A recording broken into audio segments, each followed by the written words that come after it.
Hi, my name is Christine Abbott, and I will be putting together this video project in fulfillment of Behavioral Health 333.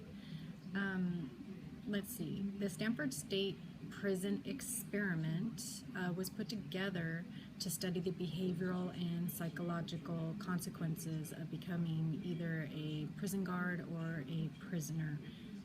All individuals were carefully selected and paid for their participation.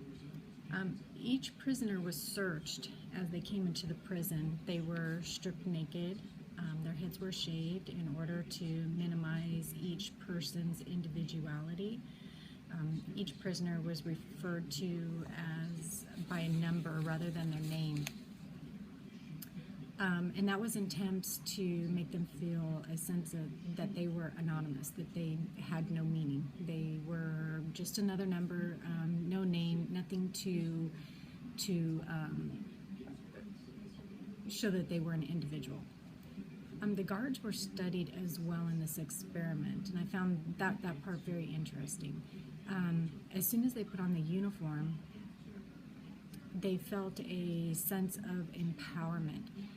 They were given no instructions or training on how to treat the prisoners or how to even just deal with them from day to day, anything on their job, no training.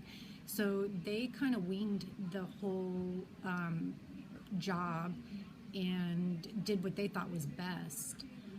They were given, no instruction. The guards made the prisoners do push-ups.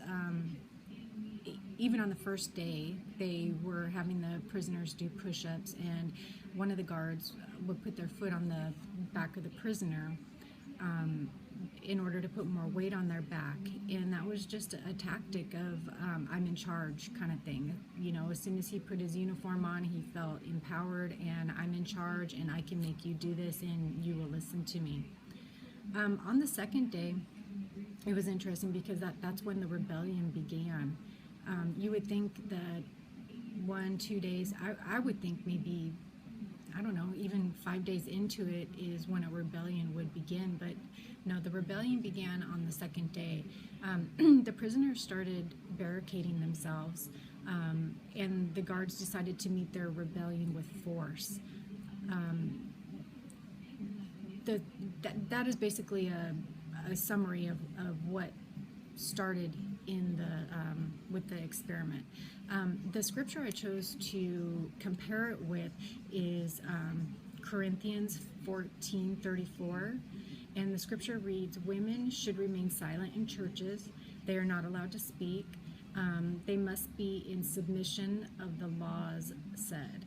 So comparing the scripture to the prisoners, women are demoralized by not being able to speak. They have no voice. Basically, they don't exist except to exist next to their husbands and submit fully.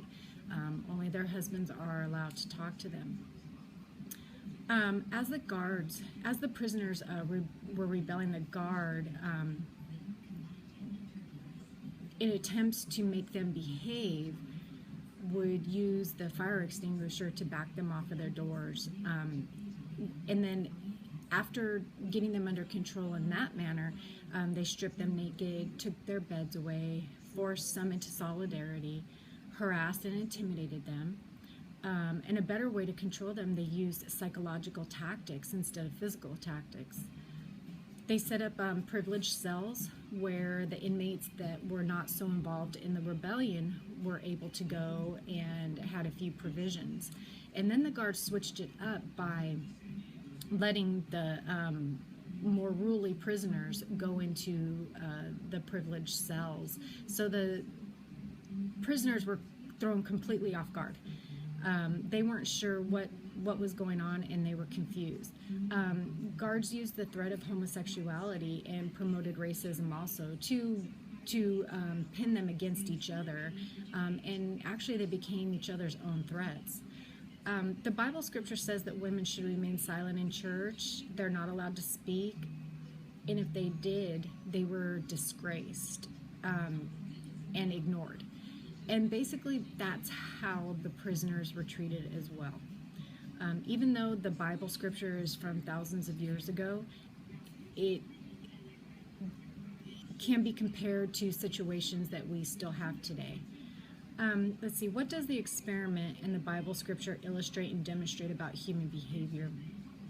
Well, the experiment shows that the prisoners were completely demoralized. The guards took all of their rights as human beings and made them feel scared and unsafe. The guards' psychological treatment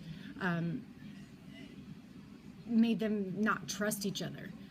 So the prisoners were inside the cells and couldn't even trust each other, even though they were on the same level of basically their society. The Bible verse basically shows the same type of treatment of demoralizing behavior. The man is considered superior and is the only one that is allowed to speak within the family. The woman is also disgraced among her peers in church, the same way the prisoners were disgraced by the guards. The guards' human behavior is interesting. They became more powerful as soon as they put their uniform on. They became somewhat animalistic and did not stop, even though it was just an experiment. You would think that once things started to get out of hand, that they would stop, that they would realize that basically they're really not prison guards. So how can our faith be used to guide our morality? Our Christian faith is our guide. It starts with God and His words, such as His 10 Commandments. God gives us rules and laws to obey. They show us how to forgive. They reinforce our faith and morality by going to church and reading scripture and praying for guidance. Do I believe the outcome could have been different if they'd operated on faith and principle, the guards? Absolutely. I think that it is possible. It takes a special person to become a prison guard or a cop, and I think that the power can corrupt anybody very easily, and it can occur because of the power they believe they have when they put on the uniform. It's very empowering for them to put on a uniform from day to day and go in and have to deal with unruly people. I have friends that put on a uniform every day, and to me they are a different person when they take the uniform off. I do not think that all prison guards, cops are bad, and I do believe that there are a lot of bad ones in our society. We see that on the news today, just different things that are happening.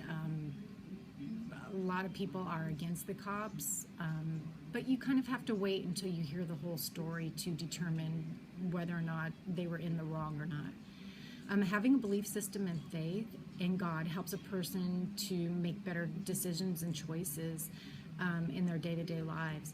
I think it could have helped at some level if the prison guards had used faith in dealing with the prisoners.